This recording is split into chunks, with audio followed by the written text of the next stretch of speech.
नमस्ते मेरे future teachers. Hopefully आप लोगों की पढ़ाई बहुत अच्छे से चल रही होगी और इसी पढ़ाई को आगे बढ़ाते हुए आज हम पढ़ने वाले हैं ratio and proportion. Ratio and proportion आपके एग्जाम से रिलेटेड एक बहुत ही इंपॉर्टेंट टॉपिक है और इसका कॉन्सेप्ट क्लियर होना बहुत ही ज़रूरी है। इसमें अलग अलग लेवल के क्वेश्चन पूछे जाते हैं, जैसे age related questions, mixture related questions, expenditure related questions भी इसी रेशियो के थ्रू पूछे जाते हैं। तो आइए बिना टाइम वेस्ट किए स्टार्ट करते हैं रेशियो एंड प्रोपोर्शन का चैप्टर। पहले जानते हैं रेशियो क्या होता है। तो रेशियो जानने के लिए पहले हम रेशियो को लिखते कैसे हैं। रेशियो हमेशा दो डॉट के तरीके से लिखा जाता है। अगर हमें दिया जाए ए अनुपात, रेशियो को हिंदी में अनुपात कहा जाता है, ए अनुपात बी, तो इसका मतलब क्या हुआ? इसका मतलब होता है ए बाई बी। ओके। सिमिलरली अगर हमें दिया जाए बी अनुपात सी, तो इसका मतलब होता है बी बाई सी। ये हो गया हमारा रेशियो, कैसे लिखते हैं और इसका मतलब क्या होता है। सिमिलरली प्रोपोर्शन कैसे लिखते हैं? प्रोपोर्शन लिखने के लिए हमें दो बीच में डॉट्स डालने पड़ते हैं। जैसे हमने लिखा ए प्रोपोर्शन बी, तो इसका मतलब क्या हो गया? इसका मतलब हो गया ए इज इक्वल टू बी। अगर हमने लिखा बी प्रोपोर्शन सी, तो इसका मतलब क्या हो गया? बी इज इक्वल टू सी। ठीक है। अच्छा, एक और चीज मैं देती हूं। अगर हमने लिखा ए अनुपात बी प्रोपोर्शन बी अनुपात सी, तो इसका मतलब क्या होगा? हमने पढ़ा है ए रेशियो बी, इसका मतलब होता है ए बाई बी। ये जो प्रोपोर्शन है इसका मतलब होता है इक्वल टू, और बी रेशियो सी दिया हुआ है, इसका मतलब होता है बी बाई सी। तो इस पूरे फॉर्मेट को हम इस तरीके भी लिख सकते हैं, A by B is equal to B by C. ठीक है। होपफुली आपको ये चीज समझ में आई होगी। अब हम थोड़ा कॉन्सेप्ट बेस्ड नॉलेज जानने की कोशिश करते हैं। अगर आपको एग्जाम में दिया जाए, या आपका कॉन्सेप्ट क्लियरेंस के लिए मैं ये बताना चाहूंगी कि अगर दिया जाए A is to B is equal to 3:2, ठीक है, और बी रेशियो सी वो 7:4 के बराबर है, तो अगर कहा जाए आपको ए अनुपात बी अनुपात सी निकालो, तो हम क्या करेंगे? तो ए अनुपात बी अनुपात सी निकालने के लिए हमारे पास एक ट्रिक है। हम ऐसे लिख देंगे ए बी और सी। अब देखिए ए अनुपात बी कितना है? 3:2 के बराबर है, तो हम ए के नीचे 3 लिख देंगे और बी के नीचे 2 लिख देंगे। अब बी अनुपात सी किस चीज के बराबर है? 7:4 के बराबर है, तो बी के नीचे हम 7 लिख देंगे और सी के नीचे हम 4 लिख देंगे। अब देखिए यहाँ पे एक गैप खाली है, ओके, और यहाँ पे एक गैप खाली है, तो जो नंबर इस गैप के बगल में है, ओके, वही नंबर हम यहाँ पे लिख देंगे। अब इस गैप के बगल में कौन सा नंबर है? 2 है, तो हम 2 लिख देंगे, और इस गैप के बगल में कौन सा नंबर है? 7 है, तो हम 7 लिख देंगे। अब क्या करना है? अब इन दोनों को मल्टीप्लाई करना है। ठीक, तो 7 इंटू 3 किया तो वो 21 आ गया, 7 इंटू 2 किया तो वो 14 आ गया, और 4 इंटू 2 किया तो वो 8 आ गया। ठीक है, तो A is to B is to C, मतलब A ratio B ratio C, उसकी वैल्यू हो जाएगी 21 रेशियो 14 रेशियो 8। ठीक है।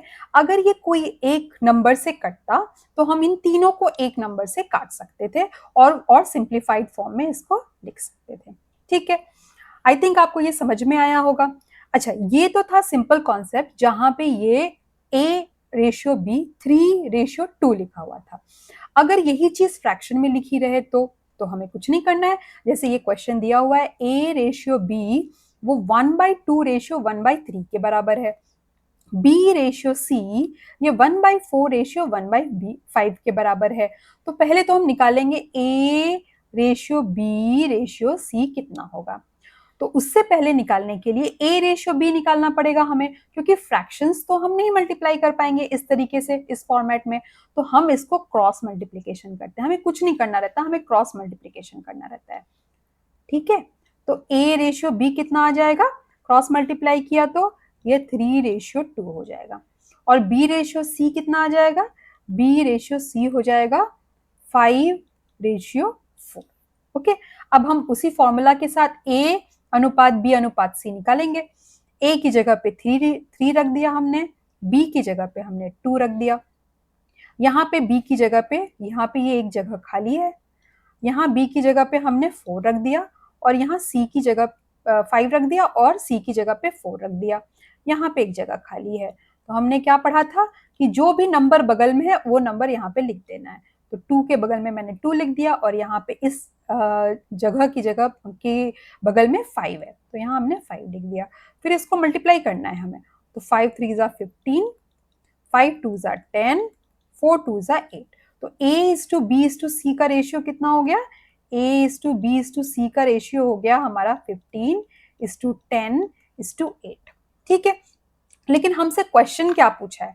हमसे क्वेश्चन पूछा है A plus B ratio B plus C निकालो। तो हमें कुछ नहीं करना है, हमें A प्लस बी इसको और इसको जोड़ देना है। तो A प्लस बी कितना हो जाएगा? 15 प्लस 10 मतलब 25। और B प्लस सी कितना हो जाएगा? B प्लस सी के लिए हमें इसको इसको जोड़ देना है, तो कितना हो जाएगा? 18। तो ये रेशियो कितना हो जाएगा? A plus B ratio B plus C, ये कितना हो जाएगा? ये हो जाएगा 25:80। आई होप आपको ये कॉन्सेप्ट समझ में आया होगा। सिमिलरली अगर जैसे मान लीजिए यहाँ केस में A is to B is to C आपका निकला है 21:14:8। अगर मैं बोलूं आपको इस केस में कि A plus B plus C is to A plus B बताओ, तो क्या करना होगा? हमें A plus B plus C ये नंबर जोड़ के हम ऊपर लिख देंगे और A प्लस बी ये दोनों नंबर जोड़ के हम यहाँ पे लिख देंगे। ठीक है, तो होपफुली आपको ये चीज समझ में आई होगी। अब इसके बेस थोड़ा कॉन्सेप्ट्स और समझने की कोशिश करते हैं, आगे बढ़ते हैं हम। अच्छा, अगर दिया रहे आपको income of A is 10% more than B, income of B is 20% less than C, तो A is to B is to C कितना होगा? तो ये तो आसान है। ए हमको अगर मान लेते हैं हम कि ए का इनकम 10 रुपीज है, तो बी का इनकम कितना हो जाएगा? बी का इनकम 10% 10 से ज्यादा हो जाएगा, है ना, मतलब 1 रुपए ज्यादा हो जाएगा। तो बी का इनकम 11 रुपए हो गया। तो ए इज टू बी कितना हो गया? ए रेशियो बी कितना हो गया? 10:11। ठीक है, अब पूछ रहा है, बोल रहा है income of B is 20% less than C. अगर हम सी का इनकम 10 रुपीज मान लें, तो बी का इनकम क्या हो जाएगा? बी का इनकम सी से 20% लेस है, मतलब 10 माइनस 20% ऑफ 10, मतलब 10 में से 2 रुपए घटा दो तो 8 रुपए के बराबर है। तो सी इज टू बी कितना हो जाएगा? सी इज टू बी हो जाएगा 10:8। ओके, या फिर हम इसको ऐसे भी लिख सकते हैं, बी इज टू सी हो जाएगा 8:10। अब हम A is to B is to C निकालना है, A ratio B ratio C निकालना है। तो हमें पता है ए रेशियो बी कितना है? 10 और 11 है, तो ए की जगह पे 10 लिख दो, बी की जगह पे 11 लिख दो। फिर बी रेशियो सी कितना है?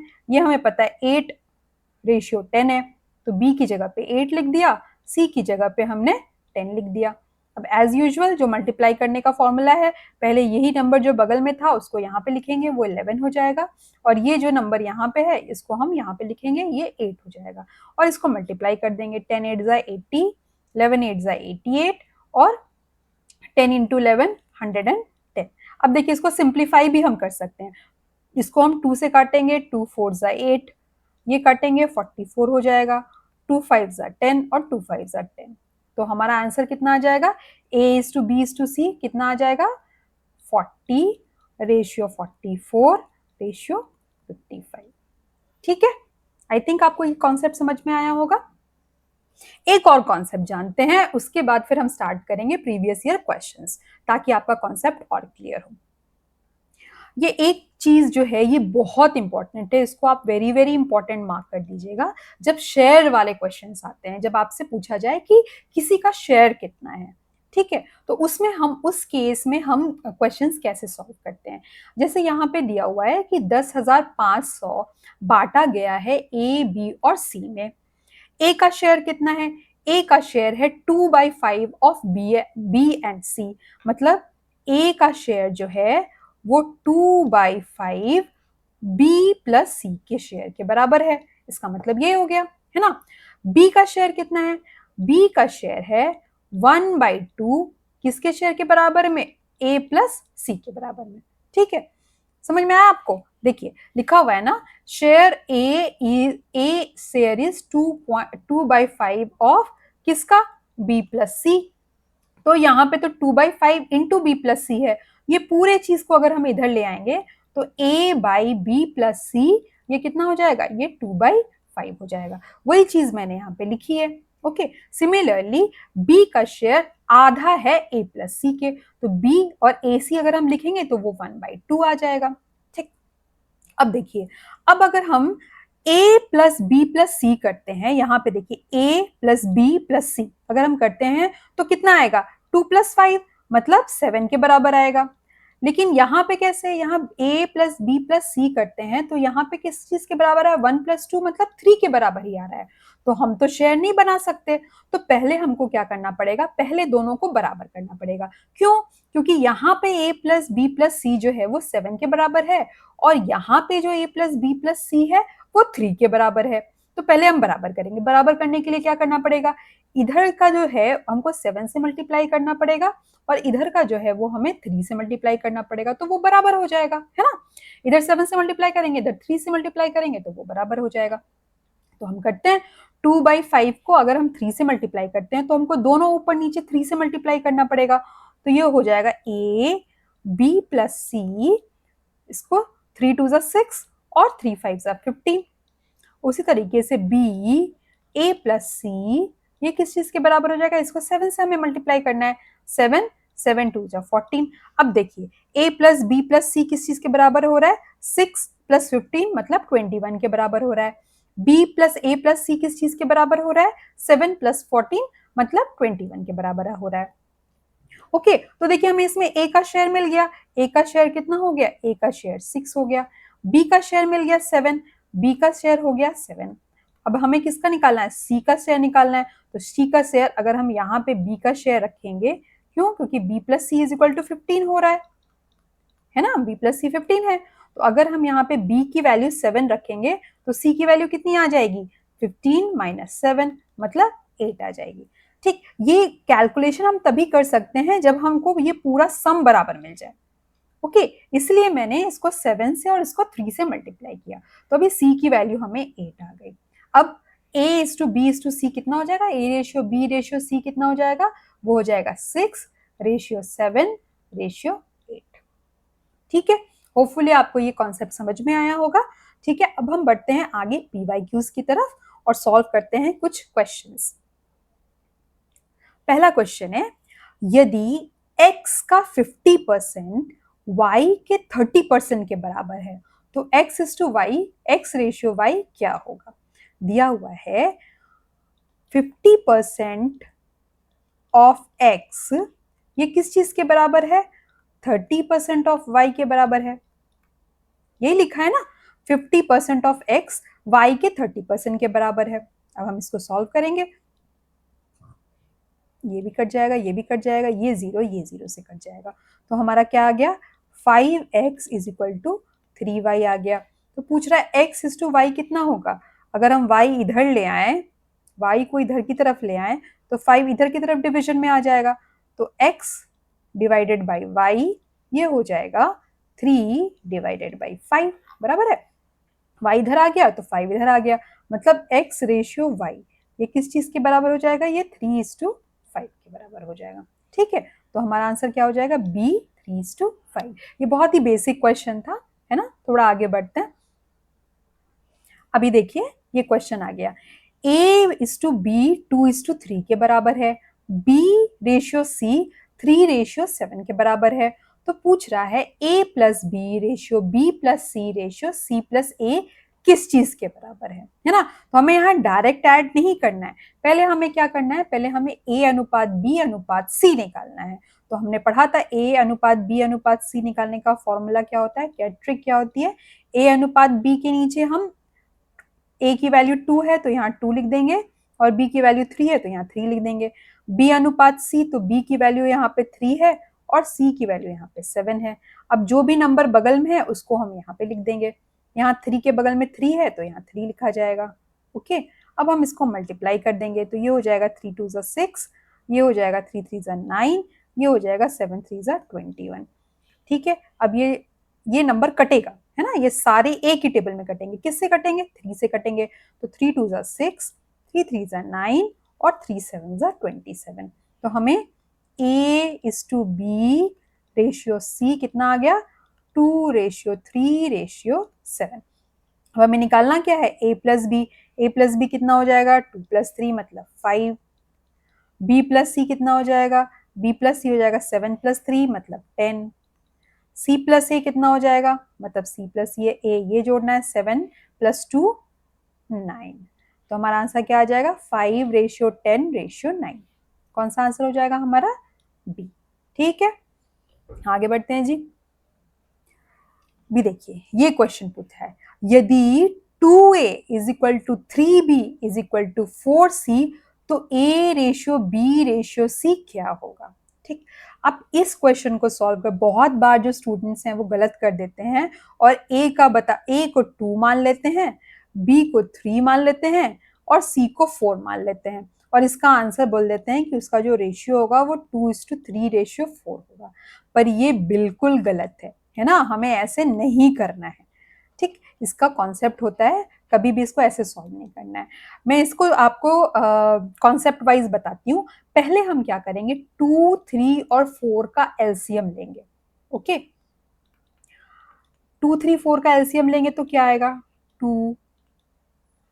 ये 1 हो जाएगा, 3 और 4, फिर 3 डालेंगे, ये हो जाएगा हमारा, ये भी 1, ये 1, ये 4 और फिर 4 लेंगे तो ये 1 और 1 और 1। तो एलसीएम इसका क्या हो जाएगा? 4 3 12, 12 2 24। ठीक, अब हम क्या करेंगे, हर नंबर को 24, मतलब a के साथ 2 है ना, तो 2 को 24 से डिवाइड करेंगे और जो वैल्यू आएगी वो a के रेशियो के बराबर में आएगी। मतलब a कितना हो जाएगा? 24 डिवाइडेड बाई 12 कितना हुआ? 24 डिवाइडेड बाई 2 कितना हुआ? 12। b कितना हो जाएगा? 24 डिवाइडेड बाई 3, है ना, क्योंकि नीचे 24 होना चाहिए। अब ये कट जा रहा है 8 से, तो यहाँ पे आ जाएगा 8। ठीक है, अब यहाँ पे भी अगर हम 24 लिखते हैं तो ये किससे कट रहा है? 6 से, तो c की वैल्यू कितनी हो जाएगी? 6। ठीक है, आपको समझ में आ रहा है ना? हमें क्या करना है, हमें पहले एलसीएम लेना है। अब हमने एलसीएम ले लिया 24। अब यहाँ पे दिया हुआ है 2a, 3b और 4c, तो हमें क्या करना है? 24 से डिवाइड करना है। ठीक है, अब इसमें नंबर क्या आ रहा है? यहाँ पे आ रहा है हमें 12, यहाँ पे आ रहा है हमें 8, यहाँ पे आ रहा है हमारे 6। तो a का रेशियो 12 है, b का 8 है, c का 6 है। तो 12:8:6 ये हमारा। अब इसको फर्दर सॉल्व कर सकते हैं हम, ये 2 से फिर से डिवाइड हो जाएगा। तो 2 6 12, 2 4 8, 2 3 6, मतलब हमारा आंसर हो जाएगा 6:4:3। ठीक है, अच्छा, इसको अब हम इतना लंबा सॉल्व नहीं करेंगे, हम इसको एक ट्रिक के साथ सॉल्व करेंगे। लेना तो हमें एलसीएम ही है, लेकिन हम इसको सॉल्व करेंगे एक ट्रिक के साथ। ठीक है, कैसे करेंगे जी? ट्रिक का मतलब जो हमने पहले कॉन्सेप्ट पढ़ा है उसी कॉन्सेप्ट के वाइज हम सॉल्व करेंगे। तो देखिए, इसमें क्या है, हम वैसे ही लिखेंगे, हमें निकालना है A:B:C। अब देखिए, ए क्या होगा? ए के आगे कौन सा नंबर है? 3 है, तो ए हो जाएगा यहाँ पे 3। और बी के आगे नंबर कौन सा है? ए और बी में अगर हम ये वाला लें, ठीक है, तो ए के आगे नंबर 3 है और बी के आगे नंबर 2 है, तो हम यहाँ 2 ले देंगे। ठीक है, अब हम ये ऑलरेडी हमने कर दिया। अब हम क्या लेंगे? अब हम ये वाला नंबर लेंगे, ये वाला लेंगे। ठीक है, तो b के आगे क्या है? b के आगे है 4, तो हम यहाँ 4 लिख देंगे। c के आगे क्या है? 3, तो यहाँ हम यहाँ पे 3 लिख देंगे। अब वही वाला फॉर्मूला हमें लगाना है, इसके बगल में जो भी नंबर है यहाँ पे 2 लिखा जाएगा, इसके बगल में जो नंबर है यहाँ पे 4 लिखा जाएगा। तो हो जाएगा 4 3 12, 4 2 8, 3 2 6। अब ये सारे 2 से कट रहे हैं, तो 2 6 12, 2 4 8, 2 3 6। तो हमारा आंसर कितना आ जाएगा? A:B:C आ जाएगा 6:4:3। ठीक है, तो ये एक तरीका है, इस तरीके से भी आप सॉल्व कर सकते हैं। आपको जो भी आसान लगे आप उस तरीके से इस कॉन्सेप्ट को कर सकते हैं। आगे बढ़ते हैं नेक्स्ट क्वेश्चन की तरफ। देखिए, जो मैंने आपको एलसीएम का तरीका बताया ना, एलसीएम ही एक्चुअली मेन तरीका होता है, कॉन्सेप्ट वही होता है, बाकी हम ट्रिक्स कुछ भी लगा सकते हैं। जैसे ये जो क्वेश्चन आया है इसमें भी वही कॉन्सेप्ट है। अब इसमें क्या दिया हुआ है, ₹2160 को 1/3 रेशियो 1/4 रेशियो 1/6 के अनुपात में बांटा गया है। मध्य भाग का मान ज्ञात कीजिए। तो पहले तो हमको इसको फ्रैक्शन से हटाना पड़ेगा। फ्रैक्शन से हटाने के लिए हमको क्या करना पड़ेगा, 3, 4 और 6 का एलसीएम लेना पड़ेगा। इसको हम ओरली सॉल्व करते हैं इस बार। अगर हम 3, 4, 6 का एलसीएम ले तो क्या आ जाएगा, 12 आ जाएगा।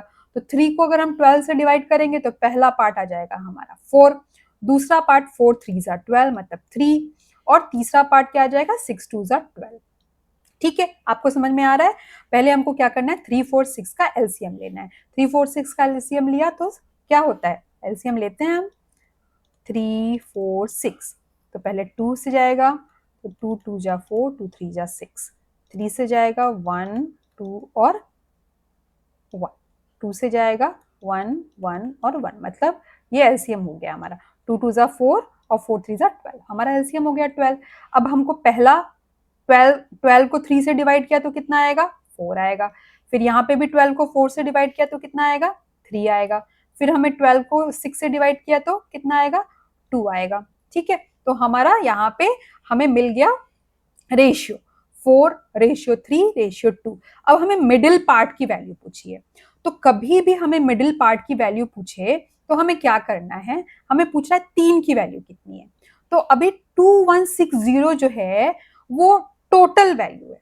ठीक है, किस चीज की टोटल वैल्यू है, ये 4 + 5 4 + 3 + 2 की टोटल वैल्यू है, बराबर। जैसे मैंने आपको कहा कि मेरे पास 10 सेब है, ओके, और उसको 2 बच्चों में बांट दिया जाए 3:1 रेशियो में, तो हमें क्या करना है, वो पूरे 10 सेब को बांटना है ना।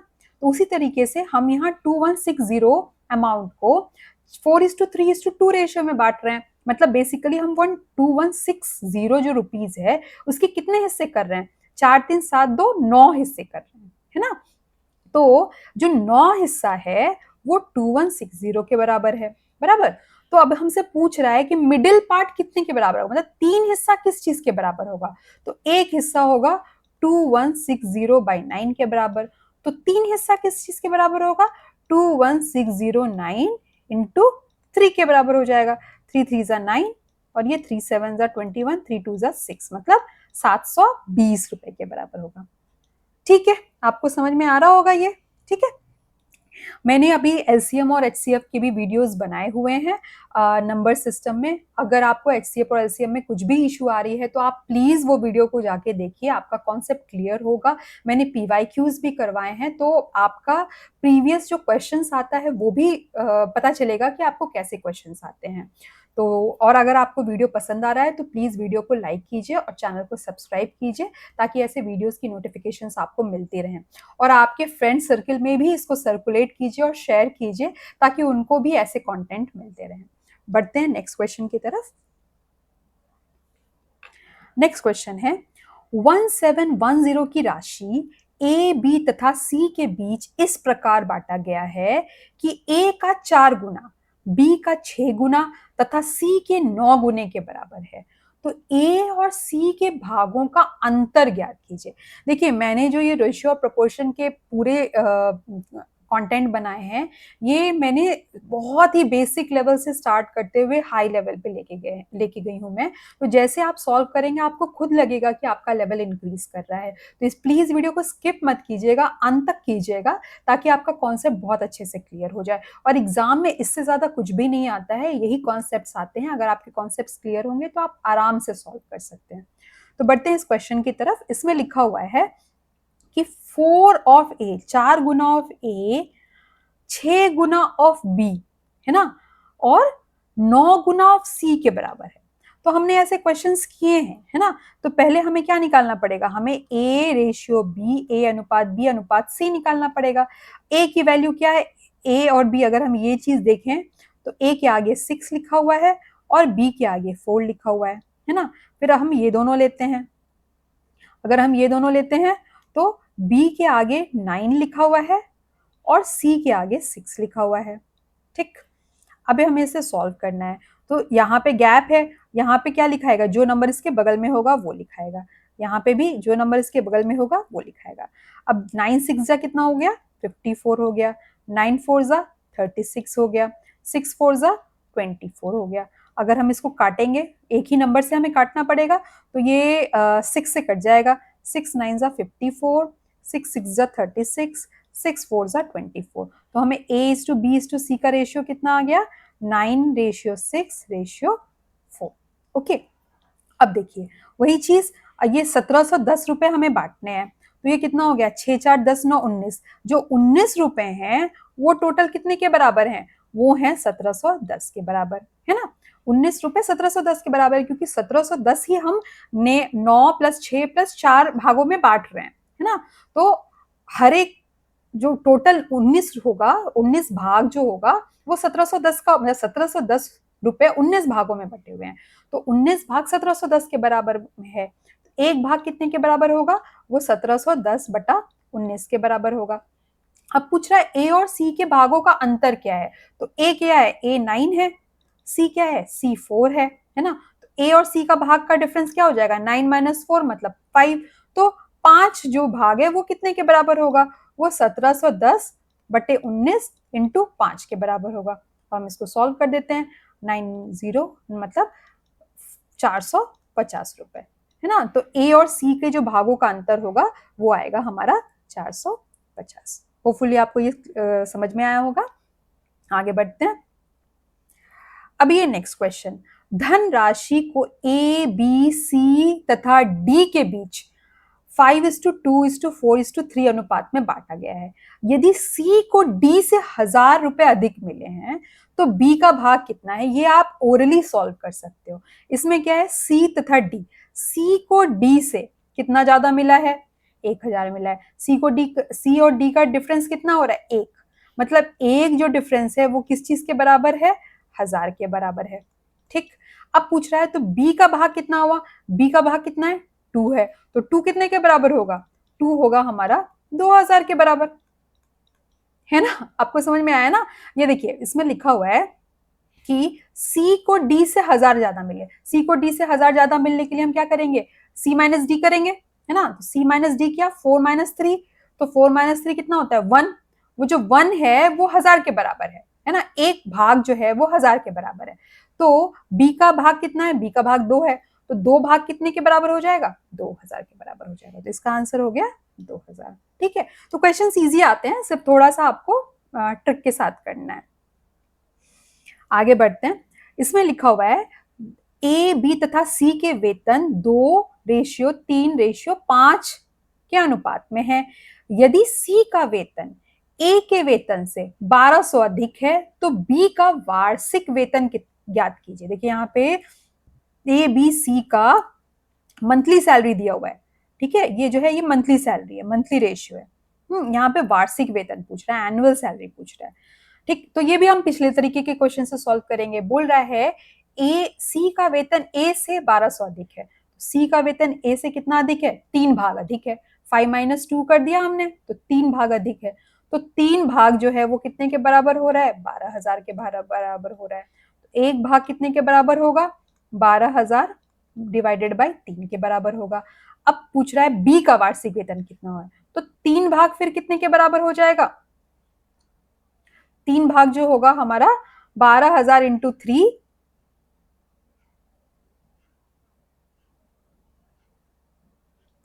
इंटू 3, है ना, तो 12000 के बराबर हो जाएगा। अब इसमें कितना है ना, समझ में आया ना। इसमें क्या है, 5, देखिए ए सी का वेतन ए के वेतन से 12000 अधिक है, तो सी का वेतन ए के वेतन से, सी का वेतन अगर 5 मानते हैं तो ए का वेतन 2 है, तो 3, 5 - 2 मतलब 3, 3 भाग कितने के बराबर हो रहा है, 12000 के बराबर हो रहा है। ठीक, तो अभी पूछ रहा है कि वो बी का वेतन कितने के बराबर होगा, तो अगर 3 भाग 12000 के बराबर है तो एक भाग 12000 के बराबर होगा, लेकिन संजोग से यहाँ बी का भाग भी 3 ही है, तो बी का भाग कितना हो जाएगा, 12000 बटा 3 इंटू 3, मतलब बी का जो भाग है वो भी 12000 ही होगा। ठीक, ये उसका मंथली वेतन है। तो एनुअल वेतन कितना होगा, इसको 12 से मल्टीप्लाई कर देंगे, वो आंसर आ जाएगा 1,44,000, है ना। तो ये हमारा आंसर हो जाएगा। ठीक है, तो बढ़ते हैं आज के लास्ट क्वेश्चन की तरह, और ये क्वेश्चन थोड़ा सा ट्रिकी है, हम इसको सॉल्व करने की कोशिश करेंगे। इसमें क्या है, 7800 को ए बी सी तथा डी के बीच इस प्रकार बांटा गया है कि ए और बी को मिलकर सी और डी के कुल भाग का 3 गुना होता है ना।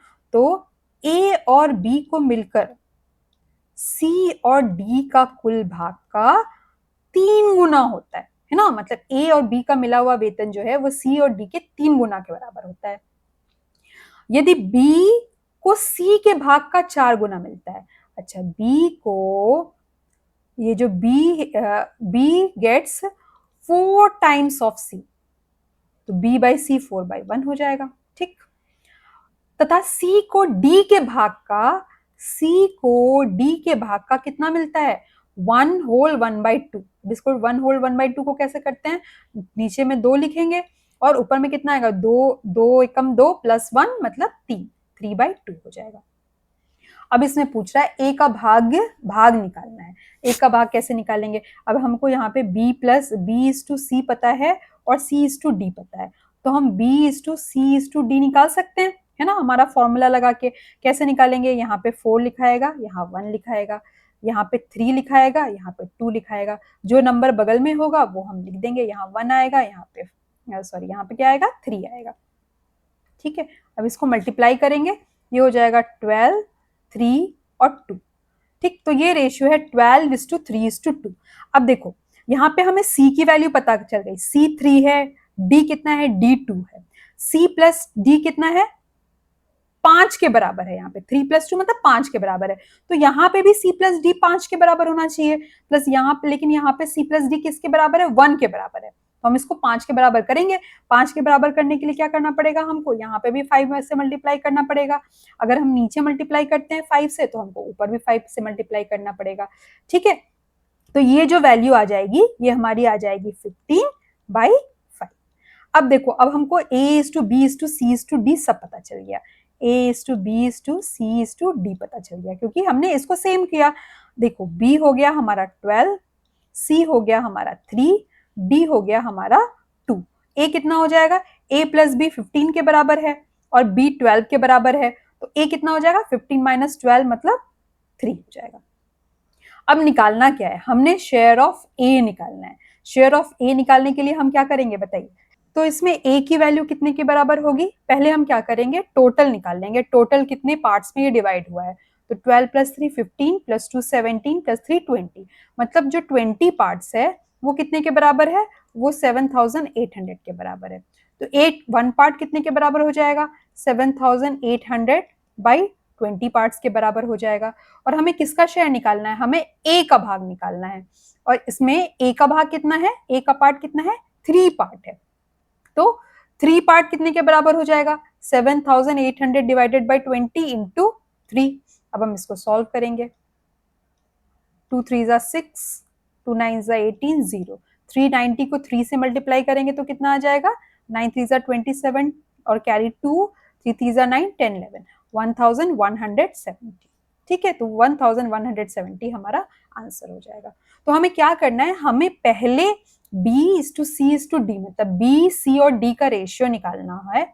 इससे हमको 3 C और D की वैल्यू पता चल जाएगी। अब हमें पता है C और D की वैल्यू 3 + 2 मतलब 5 के बराबर है, तो यहाँ पे भी हमको C + D जो 1 था इसको 5 के बराबर लेके आना होगा।